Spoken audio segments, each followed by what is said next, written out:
He is the king of mortgages in GTA, and he is so awesome. What an amazing speaker. And he has built a great credibility for all these years. And we had an opportunity to talk to him last week.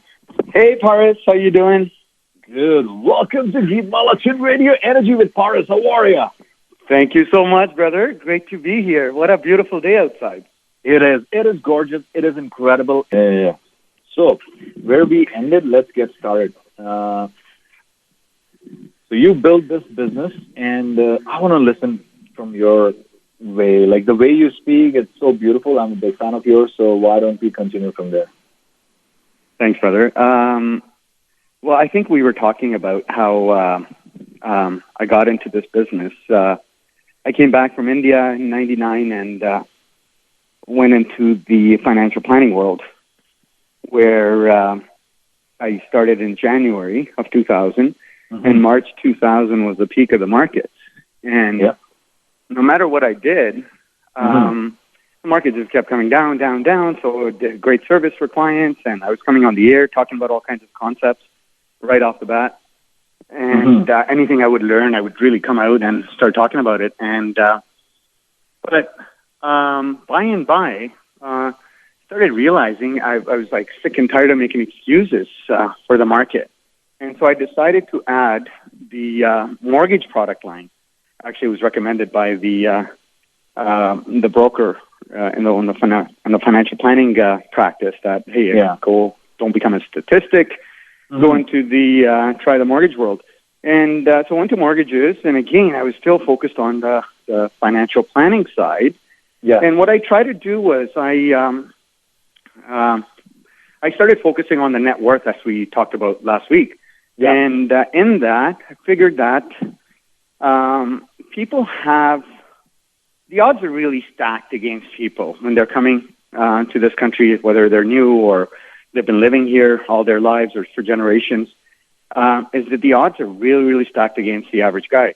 Because what happens is, I started realizing is that, first of all, 30 cents goes towards income taxes. And then you got 10 cents goes towards consumption taxes.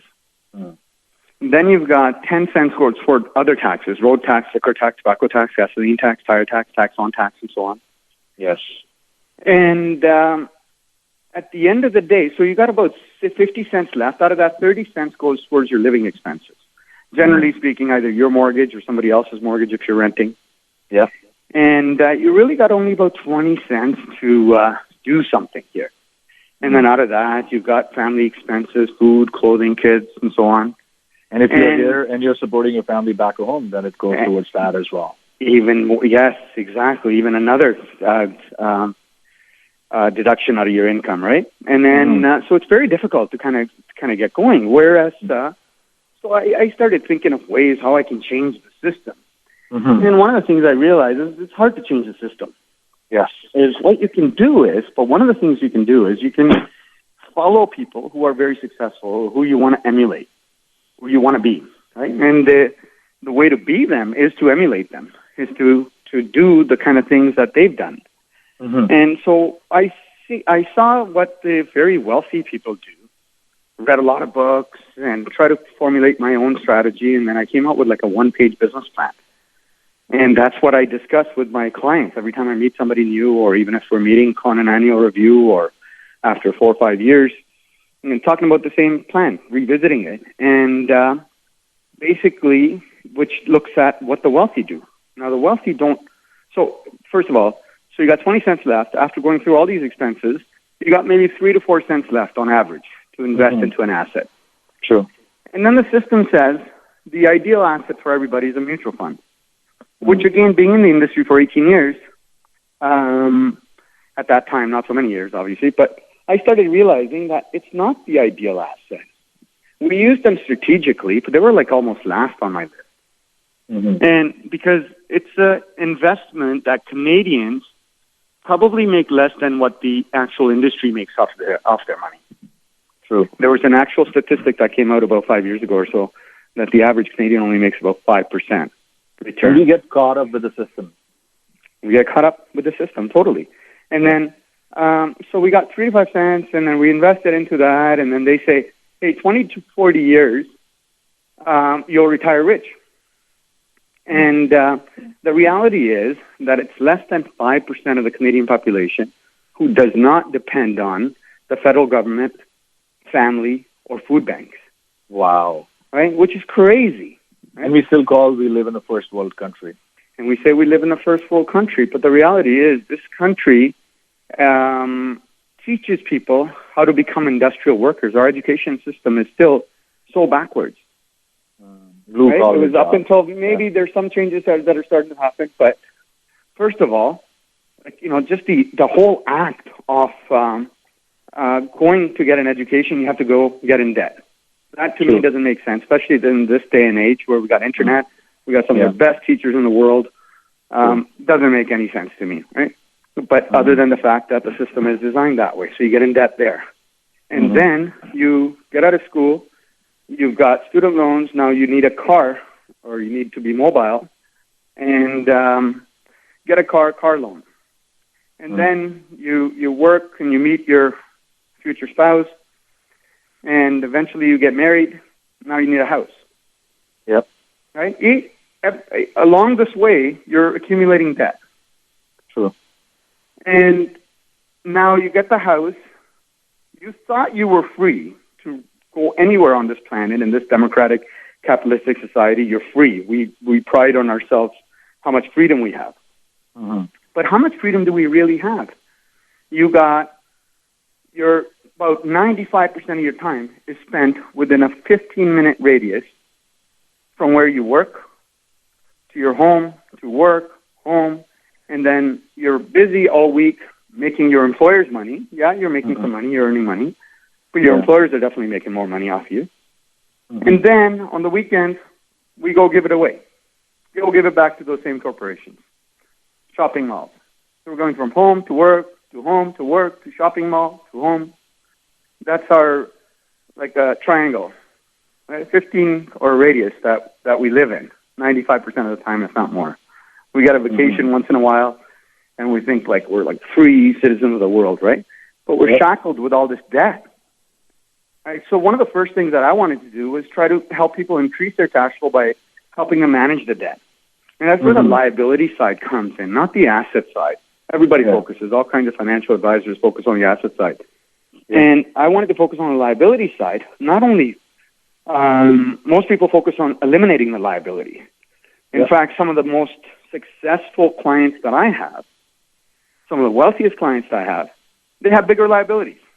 They just have better liabilities. Right? And that's exactly what the wealthy do. They do not earn a buck in order to save 3 to 5 cents to buy an asset, a lousy asset at that. These guys, they don't earn a dollar, but they take a dollar. So they borrow against their assets. They take a dollar. They're not going through that whole cycle of paying taxes, this and that. Right away, right off the bat, it goes to an income-producing asset. They only consider an asset anything that puts money in their pocket on a monthly basis, whether it's dividends from a great company, whether it's interest income, or whether it's rental income, investment income, or capital gains, unrealized income, even better. And so what they do is they buy an asset, income-producing asset. Now their income goes up. As the income goes up, the taxes go up. They hate paying taxes. So they love to increase. Just to summarize, there's a whole section that we can talk about there, how the Income Tax Act was created, and whether the average person pays their fair share or more than their fair share or not. But they buy an asset that increases their income, and now they're going to work on strategies to reduce the income. And their favorite expense is interest expense. Interest expense on opium, on other people's money, OPM. Right? They love other people's money. It was bank's money, ideally the bank's money, where they can borrow. Like nowadays, there was an article that came out a few days ago that said the wealthy, the billionaires just, their net worth just increased $486 billion or 500 somewhat billion during the pandemic. Wow. Right? Because what these guys are doing is they have the ability to borrow against assets, which the average person doesn't. You can't walk into a bank and say, give me a $100,000 loan. They won't give it to you unless you have a solid asset. True. And these guys have the ability to borrow. They don't go through the whole cycle to invest 3 to 4 cents. They take $1 and they buy those assets, and when their taxes go up, they borrow more.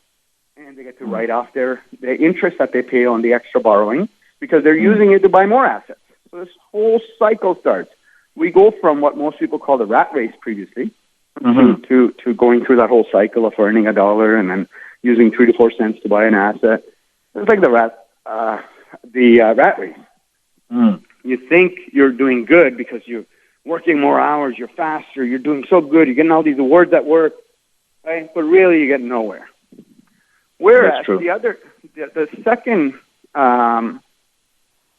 stage, what I talked about, is what I call the success cycle. Once you got assets, you got income coming in, you borrow and you buy more assets and so on, and that creates that success cycle. Very hard to stop that success cycle. Now, in order to become an expert at it, you need to analyze. You need to know how to analyze assets. You got to be buying assets.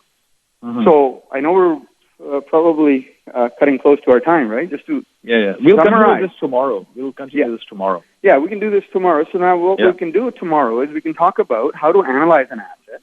Absolutely. And then we can talk about where you should be investing, depending on your life cycle and depending on the current economic cycle, which is a very expansionary economic cycle. And there's these rich people are making a lot of money, and why shouldn't you? Sure. And there's some very basic principles if you follow, and honestly, you can make it where you're not worried about waking up on Monday morning to go to work. Well, hopefully not too many people are going doing that and right now. This will definitely help our listeners, those who are new to Canada or they're just getting started in their lives. This will help them so much, so much.